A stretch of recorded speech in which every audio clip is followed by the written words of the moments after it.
15 years ago, somebody pressed go on me running a business. They sacked me as an engineer, but they wanted me back as a training consultant.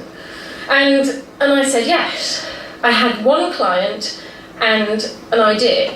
And I was overwhelmed at first, and I thought, I only need two things. I need a name for my business, and I need a business card. How hard can it be?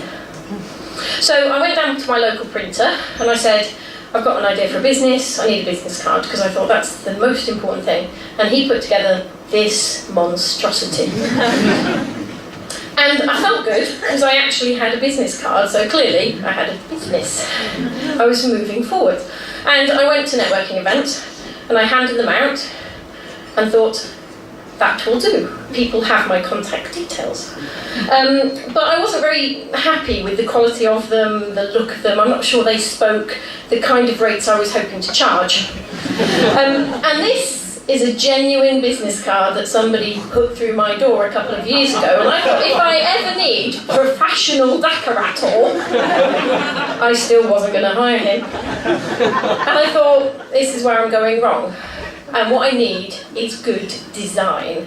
Design is where I'm going wrong in running my business. What I need is better cards. If I have a beautiful, attractive card, then I will have a massive queue of people running to my door to work for me. So design was the key. So I went out and I hired a designer who designed me some beautiful cards. And they are beautiful. You can't really tell from the image that comes up here. Just so you know, they weren't this big. That would be madness. But they were silver on one side and a deep purple on the other. And they had limited information. You might notice it doesn't have my job title on there. Because I kind of hadn't pinned down yet what I wanted to do. So I kind of kept them vague, and people would go, ooh, nice card. I still wasn't necessarily getting the big queue of people that I'd hoped for. So I decided I now needed a brand. So, because the brand is where I'm going wrong. I needed to be known for something that people remembered. So I hired somebody to work on that for me. And I came up with this, Light the Spark. Because Light the Spark, the thing is, I still had to explain it to people. Light the Spark, because that's what happens when you get training right. You see the spark in their eyes and people go, wow, I like your little character. And of course, people still ran to my door in droves to give me work, didn't they? Well, I hadn't decided what I did. Was I a presenter? Was I a coach? Was I a consultant? What exactly did I do? And it's kind of difficult to refer work to people if they don't know what they do. I could have just given myself a job title of purveyor. Sold stuff. In fact, I sold me. That was a difficult thing. I was selling me. I think it would have been easier if I was selling stuff.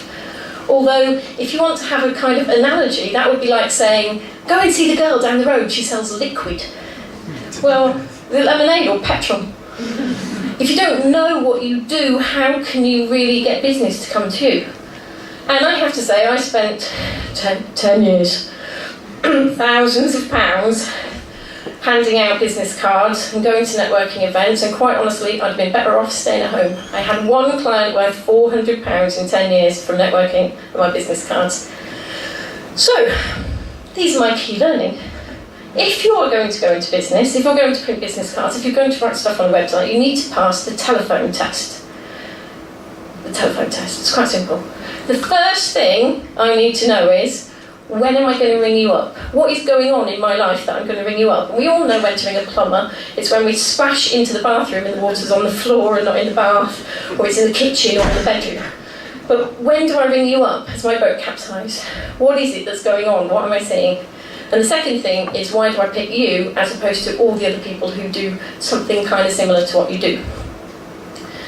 And if your business card doesn't answer those things, well, most business cards, what happens to them, they end up in your desk. They end up in your desk, and once a year you just kind of go, do I remember any of these people? I know I met them, but... And you throw them away, or you declutter them, or you shred them. And those purple business cards cost me £800.